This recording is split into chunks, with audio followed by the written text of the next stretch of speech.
সুবহানাল্লাহ। আর আপনি আমাদের কাছে দোয়া চান, যখন আপনি নেক কাজ করার জন্য, সৎ কাজ করার জন্য, ইলম শিক্ষা করার জন্য কোন রাস্তা অবলম্বন করবেন, একটা পা উঠানোর পর আরেকটা পা উঠানোর আগেই আল্লাহ রাব্বুল আলামিন আপনার পিছনের জিন্দেগির গুনাহ করিয়া দিবেন, মাফ করে সুবহানাল্লাহ। আর কোনো কাজে মাফ করা হয় না। যেমন ধর্মীয় সভা হয়, এই সভায় যদি আপনি শিকার জন্য, আল্লাহকে পাওয়ার জন্য যদি একটা সভা হয়, এই সভাতে যদি আপনি এই নিয়তে যান, আমার গুনাহ মোচনের দরকার, আমি পাপী বান্দা, অপরাধ করিয়াছি, গুনাহ করছি, আমার গুনাহটা যেন মাফ হয়, এই জন্য আমার কি করা উচিত? ভালো কাজের দেওয়ার উচিত।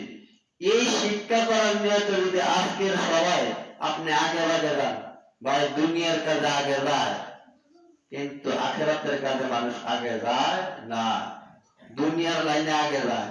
সামান্য থেকে সামান্য কিছু পুরস্কার দেয়, একটা চার্জার বাতি, 5 কেজি 10 কেজি চাউল, ছোট্ট একটা বীজ, 1 কেজি হলুদ, এগুলা যদি টাইম করে দেয়, টাইমটা এত খেয়াল করে রাখে কোন তারিখে কত সময়ে কিভাবে দিব, আগের কাতারে দাঁড়ায় থাকে আগে নেওয়ার জন্য।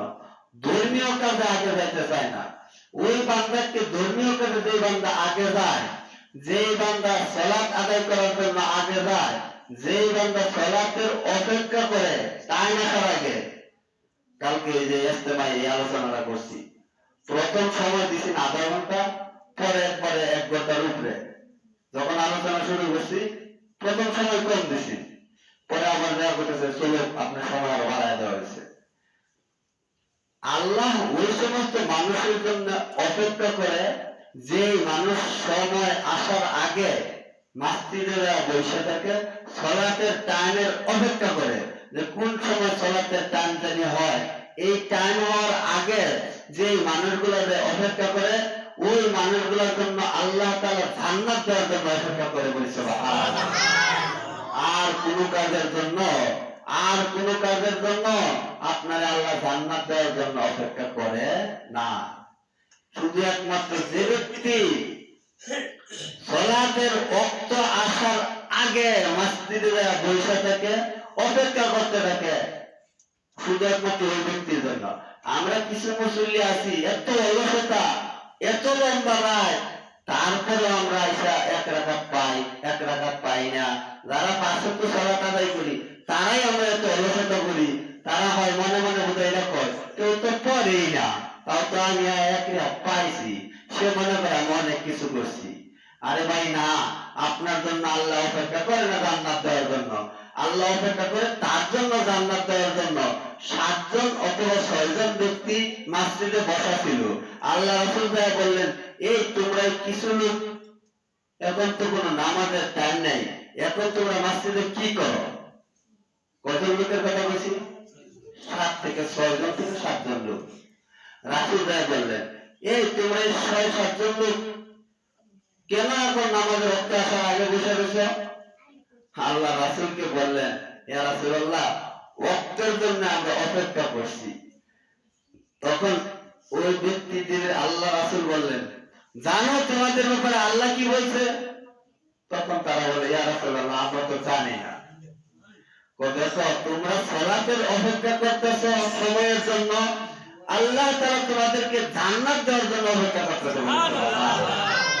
কিন্তু আমরা এমন টাইমে আসি, খুতবা শেষ হয়ে গেলে, নামাজ শেষ হয়ে গেলে তাকবীরুল্লাহ পাই না, তাকবীরুল্লাহ ছুটে যায়, একটা তাকবীরুল্লাহ কি ফজিলত, 2 রাকাত সুন্নাত পড়া বৈশা থেকে তাকবীরুল্লাহ জামাত পড়তে পারি না। কিছু মানুষ যাওয়া আসি গল্প করি, আকামত দেওয়া হয়, তারপরে মানুষ গল্প শেষ হয় না, তারা আকামত দেওয়ার পরেও তাকবীরুল্লাহ ধরতে পারে না, দাঁড়ায় রয়েছে। এই সমস্ত মানুষের জন্যই আল্লাহ আফসোস করছে, ওয়াইলুল লিল মুসাল্লিন। কিছু মুসল্লির জন্য আল্লাহ স্বয়ং নিজে আফসোস করছে। আপনার তো আফসোস করেন, আপনার 2টা ছেলেকে দুনিয়াতে আল্লাহ দিয়েছে, একটা ছেলেকে আপনি স্কুল কলেজে পড়তে দিয়েছেন, আরেকটারে আপনি দেন নাই। 10টি বছর পড়ার পর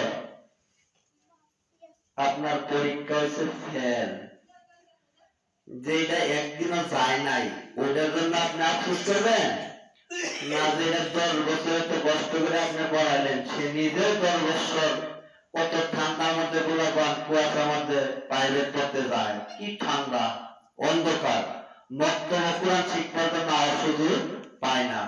মক্তবে কোরআন শিক্ষক কাছে বাড়ির সাথে, আর অনেক দূরে যায় প্রাইভেট পড়তে পারে ঠান্ডার মধ্যে, তার ঠান্ডা মনে হয় না, ওই জায়গায় সে যাইতে পারে, কিন্তু কোরআন শেখার জন্য সে সুযোগ পায় না। এজন্য আল্লাহ রাসূল বললেন, তলাবুল ইলমি ফারিদাতুন আলা কুল্লি মুসলিমিন, যে মুসলমান ইলম শিক্ষা করার জন্য, ইলম তলব করার জন্য আগে যায়। যদি আপনারা আজকে বড় ভাই সভা, যদি আজকে আমার কথাটা শোনার পরে গুনাহ যদি মাফ করানোর উদ্দেশ্য আপনাদের থাকে, তাহলে আগে যায়, আগের কাতারে যদি আপনি বসেন, কিছু কোরআন হাদিসের কথা শুনেন, মাগরিব যখন শেষ হয়ে যায়, সুবহানাকা আল্লাহুম্মা ওয়া বিহামদিকা আশহাদু আল্লা ইলাহা ইল্লা আনতা আস্তাগফিরুকা ওয়া আতুবু ইলাইক, এই কথা বলার আগ পর্যন্ত যদি আপনি বসে থাকেন, বসা অবস্থায় দোয়াটা পড়ার পরে যদি আপনি বাড়িতে আসেন, হাদিস প্রমাণ দেয়, হাদিসে কয়, আমার কি ভয়, আপনার সকল গুনাহ আল্লাহ মাফ করিয়া দিবেন বলে সুবহানাল্লাহ। এই যে সামনে একটা রমজান মাস আসতেছে, যদি কোনো মানুষ ভয় করে, নিয়ত করে যে আল্লাহ আমাকে রমজানের সিয়াম পুরোপুরি পালন করার তৌফিক দিয়েন, আর আমাকে আল্লাহ আপনি 5 ওয়াক্ত সালাত জামাতে সহিত পড়ার তৌফিক দিয়েন।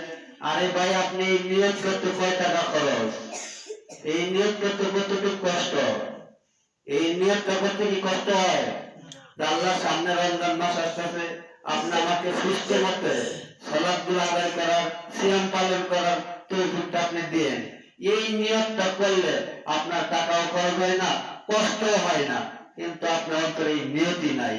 যদি এই নিয়ত করার পর রমজান মাস আসার আগে যদি আল্লাহ আপনার দুনিয়া থেকে নেয়, হাদিস প্রমাণ করে, বুখারীর 1ম নাম্বার হাদিস, সহিহ বুখারীর 1ম নাম্বার হাদিস, ইন্না মা'আল আমালু বিন্নিয়াত, এই নিয়তের বদলতে আল্লাহ তাআলা আপনাকে রোজার সওয়াব দিয়ে দিবেন বলে সুবহানাল্লাহ।